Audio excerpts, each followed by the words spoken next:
Il est 8h10. Bonjour Manuel Canel. Bonjour Michel. C'est jour de gloire pour la France, on l'espère, en tout cas, et pour le tennis français. La France entame aujourd'hui à Lille sa finale de Coupe Davis contre la Suisse.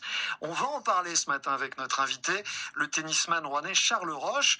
Vous êtes aussi directeur de l'Open de tennis de Rouen qui s'est joué il y a peu de temps, début novembre. Je vous laisse en parler avec Manuel Canel. Oui, Charles Roche, tout jeune papa, ce qui explique qu'il ne sera pas au Stade Mauroy cet après-midi. Mais bon, on prévient madame quand même à partir de 14h.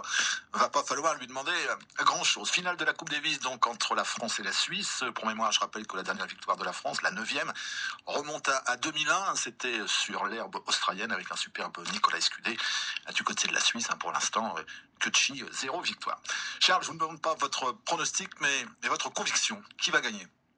Écoutez, moi, cette finale me rappelle un petit peu celle de 91. Quand les Français avaient battu l'équipe américaine composée du numéro 1 et 2 mondiaux de l'époque, Sampras et Agassi.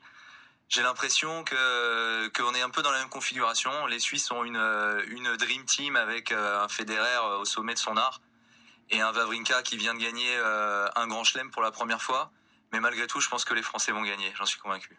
Donc on va dire les Suisses sont favoris sur le papier, mais la France va gagner. C'est aussi simple que ça, la Coupe Davis, tout peut arriver. Oui, c'est ça. C'est une compétition particulière et puis je crois qu'on a vraiment des joueurs français qui adhèrent à cette compétition. C'est une génération dorée qui n'a malheureusement rien gagné encore ensemble. Les Tsonga, les Monfils, les Gasquet. Exactement. Mais je pense que cette édition 2014 sera la bonne. Alors, toute la semaine a été rythmée par l'état du dos de Roger Federer, qui s'est blessé lors de la demi-finale du Masters. Vous pensez qu'il va jouer cet après-midi, qu'il sera en pleine possession de ses moyens ? Alors, je suis persuadé qu'il va jouer. Et maintenant, je pense qu'il sera un petit peu diminué. Voilà, il n'a pas pour habitude de déclarer forfait sur des matchs. Donc, je pense qu'il a fait le maximum pour être présent, mais qu'il sera malgré tout un petit peu diminué. Mais est-ce qu'il est capable, j'allais dire, sur sa classe, finalement, de s'être reposé quelques jours ? Il avait beaucoup joué. Et puis d'arriver, de coller des parpaings à tout le monde, de laisser tout le monde à 2-3 mètres. Bien sûr, c'est le plus grand joueur de tous les temps. Donc forcément, sur un match, il est capable, même un petit peu diminué, en jouant sur son talent naturel, de battre n'importe quel joueur au monde. Maintenant, il faut savoir qu'on est sur terre battue. C'est pas sa surface de prédilection. Et qu'il a face à lui un des tout meilleurs joueurs de terre battue actuel, Gaël Monfils, qui fait partie pour moi du top 5 sur cette surface. France Bleu Haute-Normandie, 8h13. Je vous rappelle la question du jour. Vous nous appelez dès maintenant pour vous exprimer. Qui de la France ou de la Suisse va l'emporter dans cette Coupe Davis dont nous parlons avec notre invité Charles Roche ? Monfils Federer, quand on regarde la stat, c'est 8 victoires pour Federer, 2 victoires pour Monfils. Cela dit, vous l'avez dit, quand Monfils est bien, quand il est bien dans sa tête, quand il est bien dans son corps, c'est pas un cadeau sur terre battue. Et visiblement, il est très bien. Je pense qu'il est très bien. C'est un joueur qui adore jouer en France devant le public français, qui se nourrit des émotions et de l'enthousiasme des gens qui l'entourent. Il y aura 27 000 personnes tout à l'heure au stade Pierre-Mauroy. Un match en 5-7.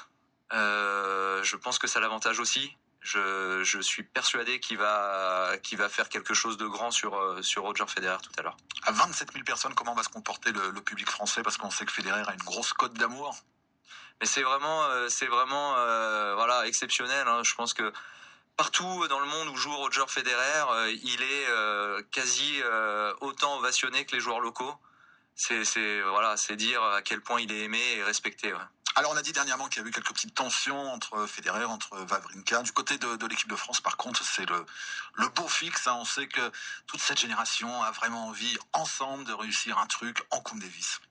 Ben oui, c'est sûr. Hein, ils se tiennent en termes d'âge dans un mouchoir de poche. Ils ont 2-3 ans d'écart. Ils se connaissent depuis les années, les catégories jeunes. Ils ont progressé ensemble. Ils ont vécu ensemble. Il y a vraiment un esprit de groupe très fort. Ils ont ce fantasme-là. De réussir un truc en Coupe Davis.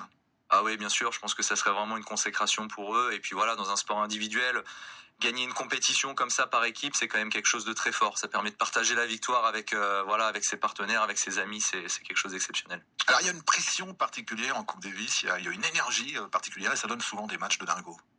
Ben oui, c'est sûr, hein, c'est encore une fois, il va y avoir un public conséquent qui sera attentif à tout ce qui va se passer et puis voilà, ce sont des matchs toujours au couteau avec des rebondissements. Il va y avoir, c'est sûr, du grand spectacle. Voilà, Charles Roche, merci d'être venu avec nous pour parler de cette finale. Ne criez pas trop fort devant votre télé, parce qu'il ne faut pas réveiller bébé, vous le savez. Merci beaucoup Charles Roche, donc tennisman rouennais, invité de France Bleu Haute-Normandie, interview à retrouver sur francebleu.fr. Manuel Canel, si vous voulez vous rester...